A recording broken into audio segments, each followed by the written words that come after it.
Have you ever felt like your choices weren't really yours? That you made a decision but later on you wondered, did I actually think this through? Believe it or not, there are psychological tricks so powerful that they can make anyone feel like they're in control, when they're not. And the scariest part? These techniques can be so subtle that your conscious mind doesn't even notice they're happening. It's like someone planting a thought in your mind without you realizing it. Today we're diving into 6 psychological tricks that are so effective at influencing behavior that they should be illegal. But here's the twist. They're being used on you every single day, often by people who don't even know they're using them. The big question is, are these tricks ethical? Or do they cross the line into manipulation? We'll let you decide. Let's begin. The power of priming, how your environment shapes your choices. Imagine you're walking through a shopping mall, and a stranger approaches you, asking for your number. You're not in the habit of giving out personal information to random people, right? But what if I told you that where you are when they ask could make all the difference? This leads us to our first psychological trick: priming. Priming refers to the subtle cues in your environment that affect how you think, feel, and behave, often without you realizing it. Researchers conducted an experiment where a man approached women asking for their numbers. His success rate dramatically increased when he asked in front of a flower shop. What? Because flowers are associated with romance, and that simple subconscious association made the women more likely to say yes. Priming can be incredibly powerful in other ways too. In another study, an online furniture store split customers into 2 groups. Half of the visitors saw a web page with a background of soft clouds, while the other half saw one with images of coins.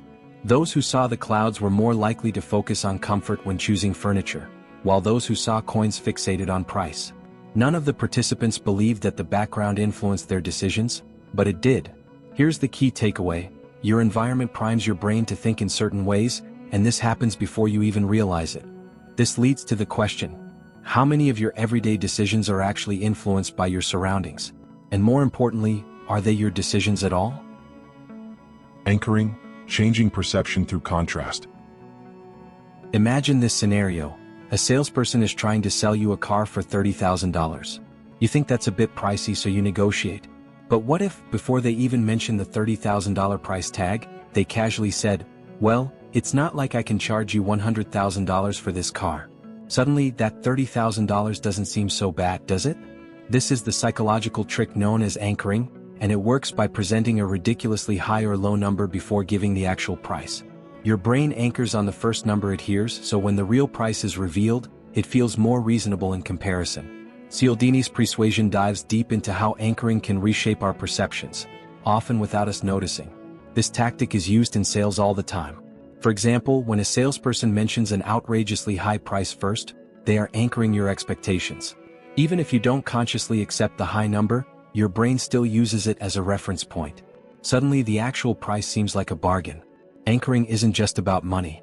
It can affect your perception of time, effort, or even your opinions of people. Imagine a friend tells you that someone is incredibly generous and then you meet them. Even if they just do something minor like offering you a coffee, you're more likely to view them through that lens of generosity. The anchor has been set. Framing, how words shape reality. Let's move to a trick that has more to do with language than with visuals. It's called framing, and it's all about how information is presented to you. Let's say you're shopping for a new TV. One salesperson tells you, "This TV has 90% picture clarity." Another says, "This TV has 10% distortion." It's the same information, right? But your emotional reaction is completely different depending on how the information is framed. Here's another example from a real-world business scenario. A company struggling to sell a high-end product for $75,000 found that customers often walked away or tried to negotiate for a lower price. So they tried something different. The salesperson would begin by saying, "Obviously, I can't charge you $1 million for this." After that, the $75,000 price didn't seem so outrageous. Just by framing the conversation differently, they dramatically reduced price objections. Framing plays into how we process information. If a product is framed as a loss, you're missing out if you don't buy this. People are more likely to act than if it's framed as a gain. Buying this will make your life better. This taps into a core psychological bias called loss aversion, where we fear losing something more than we desire gaining something of equal value. Now think about the last time someone framed a question or a request in a way that made it hard for you to say no. Did it feel manipulative? Or did it just feel like good communication? The unity principle, The bond of shared identity. Robert Cialdini's research introduced a newer concept that expands on his classic principles of influence: unity. Unity refers to the powerful connection we feel when someone shares our identity, values, or goals. This connection can make us far more likely to agree with them or support their ideas. Let's say you're meeting with a financial advisor, and after describing a few investment products that don't interest you, they say, "This is the investment I recommended to my own mother." Suddenly your interest peaks. What? Because they've created a sense of unity, a bond through shared values. After all, if it's good enough for their mother, it must be worth considering for you, right?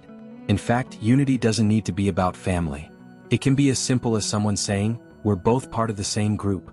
In Cialdini's classic example, students were much more likely to complete surveys when they were told it would benefit their family members.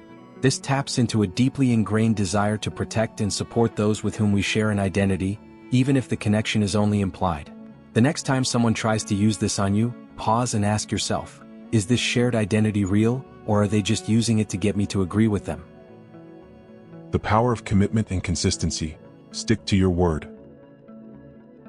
Commitment is one of the strongest forces in human behavior. Once we make a decision, especially if we've stated it publicly or written it down, we feel a deep psychological need to stay consistent with it, even if it's no longer in our best interest. Here's a classic example from Cialdini's influence. In one study, researchers asked people if they considered themselves environmentally friendly.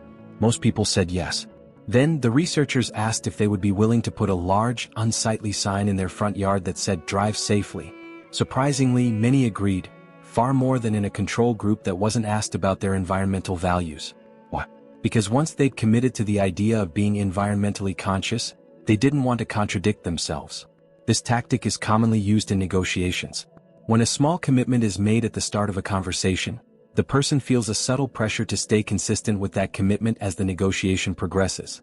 Even if the stakes grow higher, they are more likely to agree to bigger requests because they've already agreed to the small ones. Think about the times when you've agreed to something small, only to find yourself locked into a bigger commitment. Were you truly aware of how the situation escalated? Or were you simply trying to stay consistent with your initial decision? Authority, trusting the expert. Why do we follow the advice of doctors, lawyers, or anyone wearing a uniform? It's because of authority, one of the oldest and most powerful psychological principles. We are hardwired to trust people we perceive as experts, even when we have no reason to believe they are.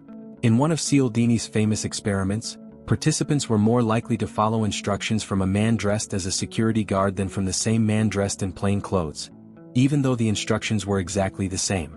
This shows just how deeply ingrained our respect for authority figures is. This principle extends beyond uniforms and titles. If someone simply appears knowledgeable, by using technical jargon or referencing complex concepts, we are more likely to trust them, even if we don't fully understand what they're saying. In your own life, have you ever followed someone's advice simply because they seemed authoritative? Did you later wonder if their authority was real, or if you were simply caught up in the illusion of expertise? As we wrap up, it's important to remember that all of these psychological tricks, priming, anchoring, framing, unity, commitment, and authority, are neutral in and of themselves.